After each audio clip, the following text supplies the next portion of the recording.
Yeah, so here was the key, right? Is if you look at this level down here on the charts, and again, if we extend this out, basically what we were doing is looking at this. It really was around 31 to 32,000, and we kept on bubbling against it. Now, going back to the bull market of Bitcoin, this was the push above, and then it retested. Then it broke above. We went to that 65,000 level. We came back, retested that same level again, 31,000, give or take. We then ran up again. We came down and kind of kissed it and then finally broke lower. So what that means is this was support, right? It kept on hitting and bouncing off of it.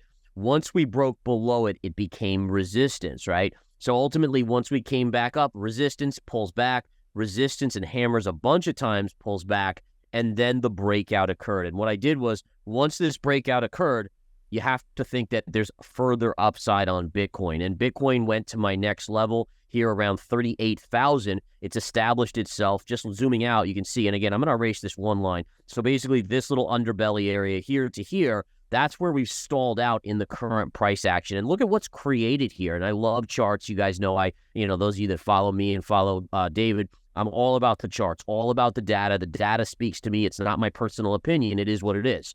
So you could see if we connect all the lows of Bitcoin here, you notice how Bitcoin keeps on hammering on this upsloping trend line. Same thing on the top. It keeps hitting the top, pulling back, pulling back. Here it pierced about a week ago, pulled back. Yesterday it pierced, pulled back. And today again it pierced and pulled back, the 38,000 level. So what this is telling me is if we can get a daily close above 38,000, you should get your next leg up on Bitcoin. On the other side, if we break below 36.5, 36.3, you then have to be cautious. Now, overall, I look at probabilities, and when you have a flat top with an upsloping trend line, probabilities favor further upside, maybe by about a 75 to 70% margin. So again, right now, even though it's struggling to break out, you do go in that favor. That's the angle that you would expect it. But just be aware, if it breaks 36.3, 36.5, that would be where warning signs would start to appear.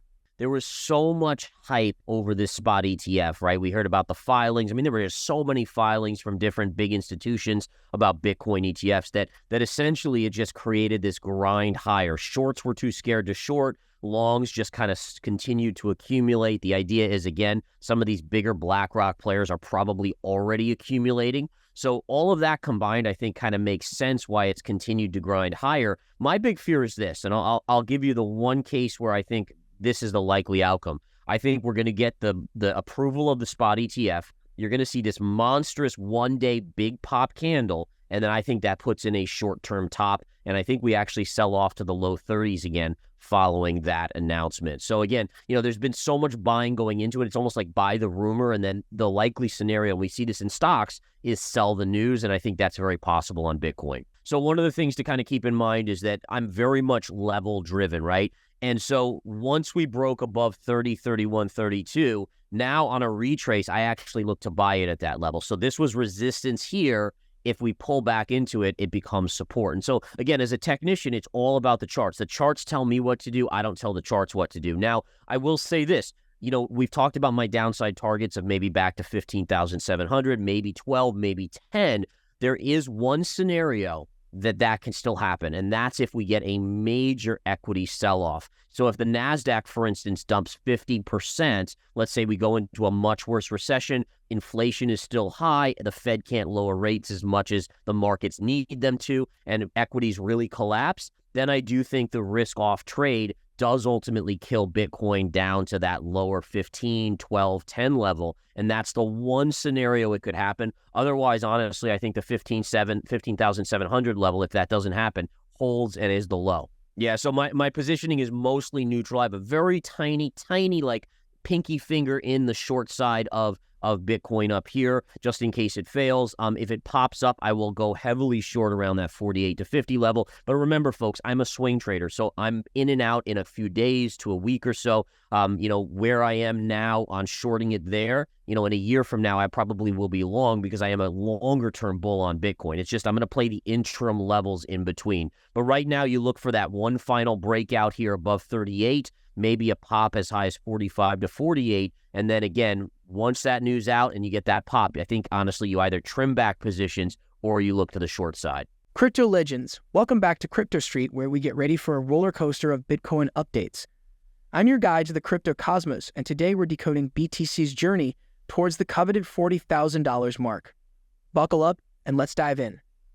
Cryptonauts, we got an ex-user, NeuroInvest Research, dropping wisdom about BTC's on-chain behavior. There's a pattern here, folks, and it's like Bitcoin's dance responding to external beats. Lately, we're seeing spikes in BTC outflows, paired with a sweet surge in on-chain liquidity. The crypto tango is real. Zoom into the charts, fellow thrill seekers. Bitcoin is on the move, cruising at $38,765.40, scoring a 1.76% gain in the past 24 hours. Guess what? BTC smashed through the $38,000 resistance level. Green flags are flying with a plus 2.45% weekly performance boost. But hey, the $40,000 is the real party, and Bitcoin's eyeing it like a Friday night bash. Now let's decipher the crystal ball. Technical indicators are singing a bullish anthem. The moving average convergence divergence, MACD, and the relative strength index, RSI, are the rock stars here. MACD line's doing the cha-cha towards the signal line, and the RSI is on cloud 9 above the simple moving average, SMA, line. Buyers are throwing a bullish party, and if the chart gods align, you might see BTC hitting $40,000 in the coming days. And there you have it, crypto trailblazers. Bitcoin's chart is like a thriller novel, full of twists and turns. Are you feeling the $40,000 vibes, or are we in for a surprise twist? Now let's continue our enlightening discussion with Gareth Soloway. So basically here you have the, let's go to the daily chart of Bitcoin and side by side the S&P 500 chart.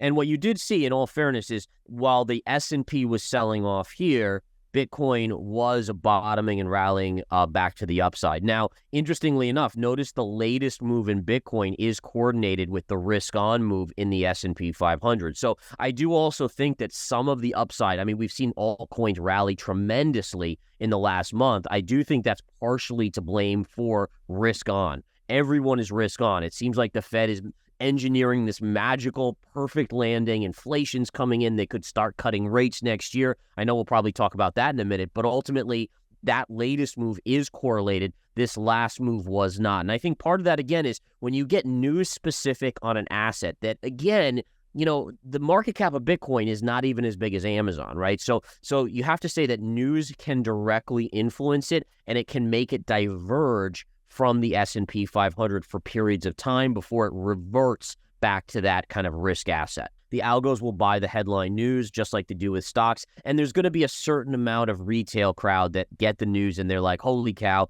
I had, a couple thousand left in my account. I was already in, but I just got to buy this news as well. So it creates that initial pop.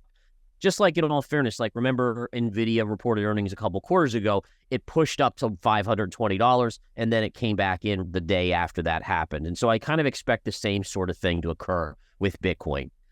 Listen, I've been burned way too many times in my trading career thinking something is a no-brainer. And then usually when I think that way, that's when it's not. So like there's still hurdles, right? I mean, could the government get involved with regulation? Could they postpone? Could the SEC say, hey, listen, this stuff going on with Binance, we have to delay the ETF, right? There's too many variables to kind of get 100%. And there's no such thing as 100%. And so considering Bitcoin's up, just in the last few months, about 30-40%, I can't jump on board now just for a one-day pop that may likely happen, but may not happen as well.